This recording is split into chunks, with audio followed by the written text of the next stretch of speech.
Rogers is from far, far from here. He calls in from Orlando. You hear him calling in to Dan. He's called into the other shows. But I love talking to Rob from Orlando. We started a conversation right before the news was kicking in. Come on, everybody. Come on, everybody. Come on, everybody. Come on, everybody. So, Rob, I see your text now, and it says, Ed, stop trashing progressives, or I will have to call you and talk some sense into you. I am ready to have you talk some sense into me. Go right ahead. Well, let's just jump back into what we were talking about rather before the break. With my friend, like I said, and for listeners that are just tuning in, I have a friend that has a disabled sister. She has autism. She can't work. And she's obviously on government assistance because she can't physically work. She has a developmental disability. She was getting money for food stamps from the government. A couple years back, I was told she was getting about $100. Then last year, they dropped it to $60. And apparently, I was just talking to my friend the other day, they just got something and a notice in the mail that it's $15. And I love this country, but if somebody that has a disability that can't work, and we know that there's slackers that get money from the government that are poor and can work, and they're slackers, we get it. But for the people that can't work, that are disabled, that are handicapped, and that have disorders, developmental disabilities, this is disgrace. This is supposed to be the greatest country on earth. We're supposed to take care of our people. This is, as a Catholic, and as you, Ed, being a Catholic too, we were taught that Jesus was supposed to help people that were sick, that help people that are needy. He healed the sick. And if Jesus was on earth right now, and he looked at not only what's going on in this country, but what's going on all over the world, I think he would be ashamed of the world, of the way that we treat people that have disabilities and health issues, and we just leave them out there to die. I have never, and I know we talked about this on your show before, panhandlers. Down in Florida, I traveled to North Carolina, up to Rhode Island, to New York. I've never seen this many panhandlers, and I'm 8 years young, rather, and I've never seen this many panhandlers. It's great, and I'd love to know what you think about somebody that's disabled that gets $15 a month for food. You can't even go to the dollar store and buy $15 worth of food that will last you a month. It's disgraceful. All right, let me give you what I found instantly by researching the $15 per household. Quote, why do some households get only $15 in SNAP each month? Here's the answer. Mm-hmm. This is a government website. This is not an opinion from some radical newsletter. This is the government's answer to your question. Federal and state SNAP allows all 1 and 2 person households under the gross income test to get a minimum benefit. If the household is 3 persons or more, they can't be cut. If you only get $15 a month, it's based on the gross income of the household. So first question, is she a member of a family in a household? Yeah, and both of her parents are retired. And obviously the brother doesn't live with them anymore. The brother's working, he doesn't live with them. So Ed, that doesn't even inflict, because Hold on. All right, hold on. I'm not finished with the answer. Let me answer you. It's you're asking a great question, and you know me. I love talking with you about these issues, so let's be comprehensive. You laid out the question beautifully. Let me give you a comprehensive, common sense answer. All right. I originally used, about 20, 30 minutes ago, the phrase that I love from Ronald Reagan. Truly needy. And what you described is a truly needy individual. I think we're on point up to there. But I will say to you, they are looking at the gross income of a household. So I suggest to you that if the household, if the family structure that a truly needy person is in is able to provide their money to the individual, the government should not provide it to them as if they had no family.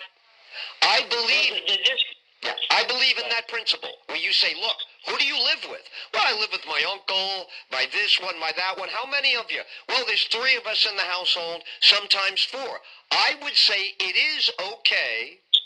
It is Catholic and Christian and in the vein of Jesus to say the first people responsible for caring for you are your family, because the government is second in line.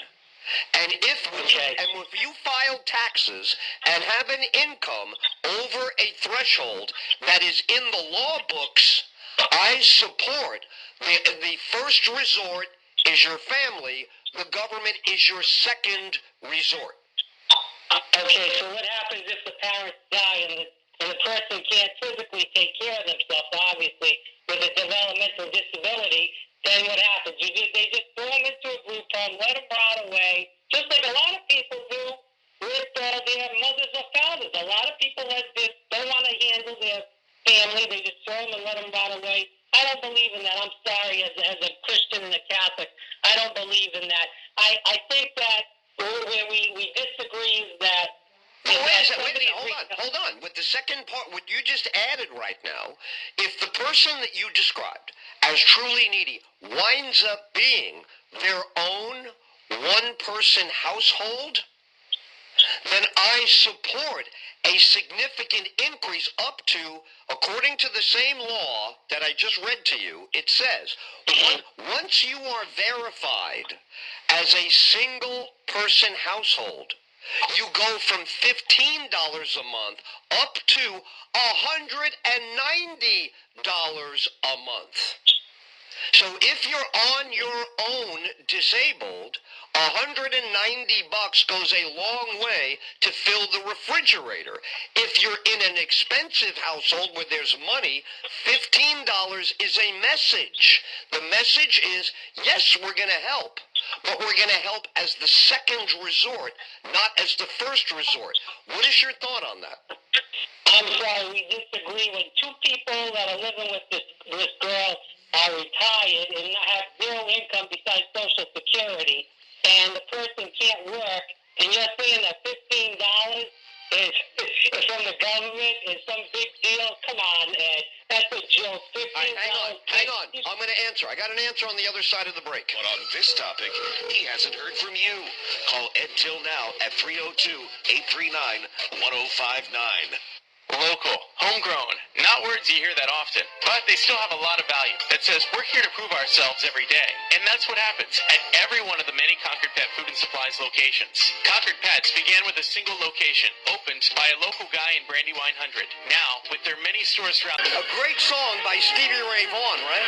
We are in the crossfire right now. Rob in Orlando is straightening me out with my so-called attacks on progressives.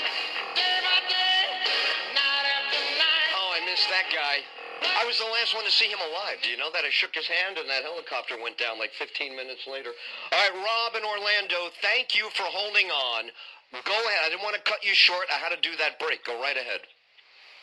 No, I was just saying that we as first of all, this isn't, like I said, this isn't just about what's going on in this country. I mean, President Trump, his tax bill was supposed to be so great for working people and getting people in general money back. And if you look at the stats, 84% of the money went to the rich, and the crumbs went to the middle class and the poor people. So that's the first thing. But it's not just President Trump, it's neoliberalism in general. That's the reason why Hillary Clinton lost, because she was a neoliberal. Barack Obama, another neoliberal. These are people that, yeah, I'm a Democrat, I'm a progressive, but I don't like these people because they're not, as you said, like AOC. They're not like the next president of the United States, Bernie Sanders will be. These are people that Bernie Sanders, AOC, that actually care about these people. When they get into power, they want make a difference. They're ready to strive for change. And I know a lot of the people that are listening to your station aren't ready for change. They're a little bit maybe on the older side, and they're afraid of change. But this is America. America is full of revolutionaries. We've seen that in the women's movement, in the African-American movement, the voting rights. I mean, we are ready for another movement. It's the people's movement, and for the people to stand up. And I think 2020 is the time where people are going to stand up and say, we don't want Trump's rich person policy where you get all the rich people. We had that with George W. Bush and his tax cuts. All right, we don't need Trump's tax cuts again. I know it already passed, and it's a shame it did. But we are ready as a progressive unit. And Bernie Sanders, if you look at the polls and the real polls, not that junk on CNN, Bernie Sanders is storming across the country, hitting every state, all the 50 states, and he will win the presidency and beat Trump because he can get the white working class vote. He can get the young people energized. And this silliness that we're fighting on this station about $15 for a person that's disabled is a joke. People should be able to live in their country that they live in and be able to live in peace and harmony and be able to just live on a wage. People that are like me, that, you know, I went and I got a master's degree and I'm a teacher. Right now I'm on break right now talking to you, Ed. People like me, we don't want $1 million. We don't want $2 million. We just want a comfortable living where we work hard, we play by the rules, and we stand up for what we believe in. And that's what Bernie Sanders and AOC and the rest of the real progressives, not the Democrats, the real progressives stand up for. And we don't want Trump anymore. We've had enough of his silliness. Look, here's the way it works, I think, okay? All of the countries in the world who have tried to do the scam, which is a scam, we will take care of you. It's a scam. A country can't take care of people. Countries are not there to be caretakers. The reason we have the social services giveaways that we do, they were political tools to get votes. When you want to get elected in a poor neighborhood, you would go and say, I will give you this, and in my neighborhood, half the people will go home and say, forget that, we don't want it from them. We want to find it our way. There are some people, John Kennedy said it, don't ask what it can do for you. That's rude. That's low self-esteem. That's you doubting your own greatness. That's what I believe still is true. Well, there's people that are my generation that actually are serving their country and doing what John F. Kennedy said. And they're serving their country in Iraq. They're going to other countries and teaching people all over the world English and all kinds of stuff about the greatness that we have in this country. And so we are standing up and fighting, but we want to make sure, we're not, like, as I said, Ed, and I don't know if you heard it, but what I'm saying is we don't want to be a millionaire. We don't want all kinds of money. That's the problem with the conservatives. They think people just want handouts. I love that. You and I are on point with that. We're one and the same with that. You're listening to someone who never wanted to make $1 million. I've made it several times over. If you look at my income over the course of my life, never, ever said the word. Has no appeal for me. I don't envy anybody with their own driver.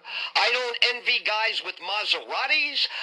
When I lived in California, everybody had 6-7 bedroom houses with pools. I wanted nothing to do with it. I built the smallest house in my housing development. I don't believe good people aspire to that. There is something wrong with, I gotta get the most money. Now, the people who are wealthy usually don't get it because they obsessed on wealth. Modern wealth is Bill Gates. He stays in the basement. He builds the windows. He quits Harvard, quits college, winds up being a billionaire. Mark Zuckerberg got turned down for a date by some girl, got all upset, and built the Facebook. I don't think Mark Zuckerberg was sitting there going, I have to be a billionaire. I don't like people that worship money. I think they have a mental disease. It's a problem, but it's not my world. I don't worry about them. What I do worry about is whether people will lose their self-esteem and dignity from getting without working. Working and getting must be inextricably linked in my world in order to have value. We wanted a vacation when I was a kid, and just to go away for a week, we had to save all year. That made the vacation better. When people swipe their card and they got a $10,000 credit line, I pity them, because they will go down the spiral of narcissism and material acquisition. I think it's disgusting. I think it's a failure of their own character. But so be it. So be it. It's a free country. There's no law against making a lot of money, and that's all you think about is making more money. To me, it doesn't make sense to live that way. And the millennials are living more on that principle than my fellow Gen Xers and baby boomers. Baby boomers are notorious for envy. The guy next door has a Nissan Maxima, so I have to get a Maxima SE. Keeping up with the Joneses. There's nothing more deteriorating to someone than living with envy. The minority are the people that are like that in this country that are worried about making as much money. I agree with you there, and that was a great point. What I'm saying is, and I want to get one more point in after I say this, what I'm saying is that most of the people that are my age, in their 18, 19, 20-year-old 20s, they're working hard. They're playing by the rules. They're not looking for a handout. They're worried about a lot of the stuff that's going on in this country. And as I said before in this call, a lot of the people that voted for Trump, some of those people did vote for Bernie in the primary because Trump did go out and say he wanted to get rid of the wars. He wanted to make health care for all. Now, Trump hasn't led up to those promises, and he made those promises, but he didn't complete them. But my thing is, and this is the last point I wanted to get to you, Ed, is that the tax rate that AOC and that everybody's saying, oh, socialism and communism, half of the people that say those words, they don't even know what the heck they mean. All right, so that's a joke. Anyway, AOC, she's proposing that tax, it's whatever, 60-70% of overall so many millions of dollars. That's what happened in the 40s and the 50s. Under FDR, and after that, and Eisenhower, they said this is the tax rate that was going on in those days, and nobody said a word. The problem is when your friend Ronald Reagan came in, and all the rest of the presidents after him, even the clown I voted for twice, Barack Obama, which was a mistake. Anyway, they wanted to do all these big tax cuts, and they were all this tax, and Barack Obama was scared of his own shadow, and he was scared of the Republicans. But that was the same tax rate we had in the old days for all the people that call into your show, and all these people, these older people, had for the rich people, and nobody said a word. But now, when I get 60 or 70 years old, I'm not going to get Social Security. If it's even there, it's going to be a tiny thing. They want us to work until we're 70 or 80 years old, but I know the people that are older than me now, they're going to be dead and gone, so they don't really give a damn, just like they don't care about global warming either. So it's just a joke. We shouldn't be pitting each other against each other. We should be fighting together and uniting the country, and unfortunately, this president isn't a uniter, he's a divider. But I wanted to know what your point was and what you thought about that was, about the tax rate, that this was going on in the 40s and the 50s. Yeah, it was criminal. It was absolutely criminal what the tax code was. And when people realized how bad it was, Reagan led them to chop it down. Here's my final comment to you. Earning a living is wicked hard. It's wicked hard if you want to provide. Wicked hard if you got to climb up. Wicked hard makes you wicked strong. That's how you get wicked Yeah. strong, when it's wicked hard. You know who used to say it like that? I used to work with the girl Costello, the comedian out of Boston. I forget her first name. Every other line in Iraq was wicked hard, wicked hard. Yeah. I love your town. I love it. I'm going to be up in New England doing comedy this summer. I'll have to let you know. Yeah, you should. I'd love to go. Oh, man, love to have you in the audience. All right, brother. Ed, you're Great the job. best. You got it, my man. Thank you for the call. Dennis the Menace.